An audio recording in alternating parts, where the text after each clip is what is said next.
100%. వరుణ్ చెప్పినట్టుగా వరుణ్ 6 years అవుతుంది వచ్చింది. నాకు ఆల్మోస్ట్ ఆఫ్టర్ డెకేడ్ నాకు సక్సెస్ వచ్చింది. వే బ్యాక్ గమ్యం తీసినప్పుడు ఫస్ట్ ఫిలిం థియేటర్ దగ్గరికి వెళ్ళి హౌస్ఫుల్ ఫొటోస్ తీసుకునేవాడు. It gives you feel. ఇప్పుడు నాకు ఈస్ట్ కృష్ణ కొన్ని ఏరియాస్ నుంచి ఆఫ్టర్నూన్ ఫుల్ సాయి అని ఫొటోస్ పెడతా ఉంటాయి. It really feels very happy.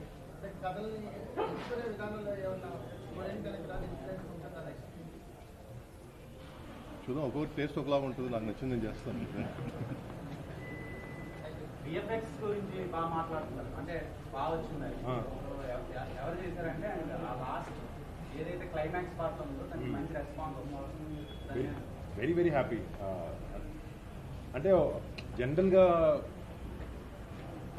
సినిమాలో వాట్ ఎవర్ చిన్న గాడ్ ఇంటర్వెన్షన్ ఏదైతే పెట్టామో తర్వాత ఆలోచించినప్పుడు ఏంటంటే గాడ్ ఇంటర్వెన్షన్ ఏదైతే పెట్టామో జనరల్గా ఒక బ్యాడ్ స్పిరిట్, ఒక బ్యాడ్ ఓమెన్ ఉన్నప్పుడు ఒక దేవుడు కూడా ఉంటాడు అనే ఒక కాన్సెప్టే మాకు అర్థమైంది. ఏదో ఇప్పుడు తొయ్యాలి, దీంట్లో గాడ్ని ఫోర్స్ చేయాలనే ఉద్దేశం కాదు. మనుషుల వల్ల కానిది ఎవరి వల్ల అవుతుంది, దేవుడి వల్ల అవుతుంది. సో ఆ ఎపిసోడ్ మాకు అలా అనిపించి అలా డైరెక్టర్ డిజైన్ చేశారు దాన్ని. అండ్ మా సినిమాలో ఉండే ఈ ఫిక్షన్ వరల్డ్, ఏది దెయ్యాలు ఎక్కితే దెయ్యాలు పోతే దెయ్యాలు వస్తాడు వెళ్ళిపోతాడు, ఈ వరల్డ్లోకి కరెక్ట్గా సరిపోయింది అనుకున్నాం క్లైమాక్స్ని. సో అలా అలా క్రాక్ చేశాడు డైరెక్టర్. చాలా ఆనందం. నేనేదో నా సైడ్ నేను ఇవ్వగలను ఒక ఆనందం డెఫినెట్గా అయితే ఉంది. ఓకే అండి, థ్యాంక్ యూ సో మచ్.